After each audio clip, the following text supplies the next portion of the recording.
আসসালামু আলাইকুম, welcome back town life and kitchen room YouTube channel. আশা করি আপনারা সবাই ভালো আছেন। আলহামদুলিল্লাহ, আমিও ভালো আছি। আজকে আমি দুধের সর দিয়ে ঘি বানাবো। ভাবলাম আমার ভাই বোনদের না দেখিয়ে কিভাবে তৈরি করি, তাই আমি সব কিছু নিয়ে আপনাদের সামনে চলে আসলাম। আশা করি ভিডিওটা না টেনে সম্পূর্ণ দেখবেন। প্রথমে আমি দুধের সরগুলো ঢেলে দিলাম, তারপরে 1 লিটার ঠান্ডা পানি দিয়ে দিলাম। এখন আমি 3 থেকে 4 বার ব্লেন্ডারে বিট করে নিব।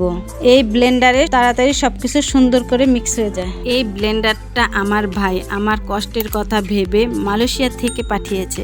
যাদের ভাইয়েরা বোনদের কথা ভাবে সেই বোনরা অনেক ভাগ্যবান হয়ে থাকে।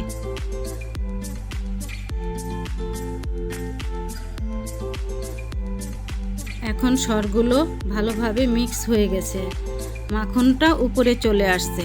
তারপরে আমি 1 টুকরো বরফ দিয়ে দিব মিক্সারে। মাখনটা আলতো হাতে তুলে নিব।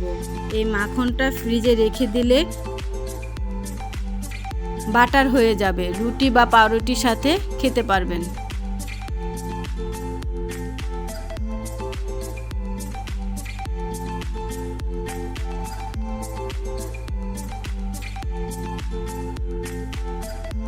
আরও ভালো করে 2 থেকে 3 বার ব্লেন্ডারে বিট করে নিব এবং মাখনটা তুলে নিব।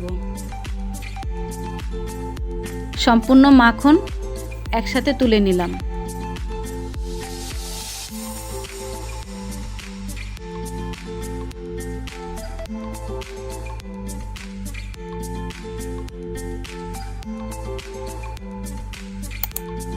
অবশিষ্ট পানিটা আমি ফেলবো না।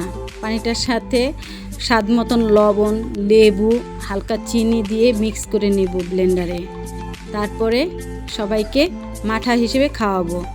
তাদের রিঅ্যাকশন দেখলে আপনারা বুঝতে পারবেন এটা কত স্বাস্থ্যকর ও সুস্বাদু হয়েছে।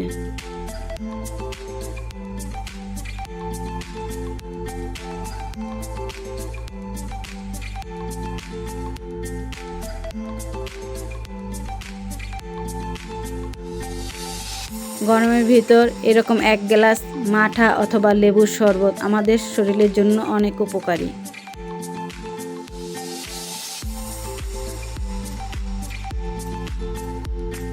এখন আমি মাখনটা মিডিয়াম আঁচে জাল করে ঘিয়ে রূপান্তরিত করব।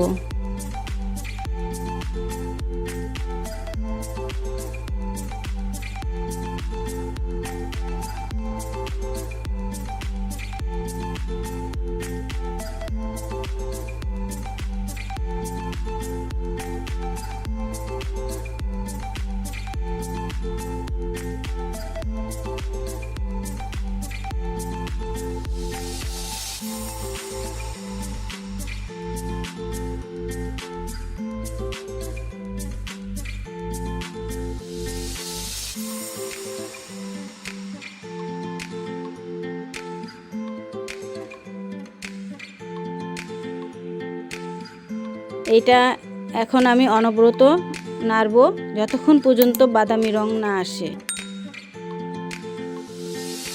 অতিরিক্ত হিট দিয়ে জাল করা যাবে না, তাহলে ঘিটা পুড়ে যাবে।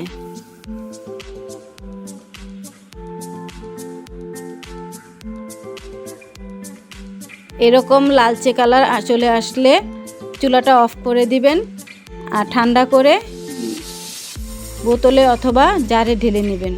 এই ভিডিওটি ভালো লাগলে লাইক, কমেন্ট, শেয়ার করে আপনার বন্ধুদের দেখার সুযোগ করে দিবেন। এরকম ভিডিও আরও পেতে town life and kitchen room চ্যানেলটিকে সাবস্ক্রাইব করে বেল আইকনটি বাজিয়ে দিয়ে আমার পাশে থাকুন। ধন্যবাদ আপনাদের সবাইকে আমার ভিডিওটা দেখার জন্য।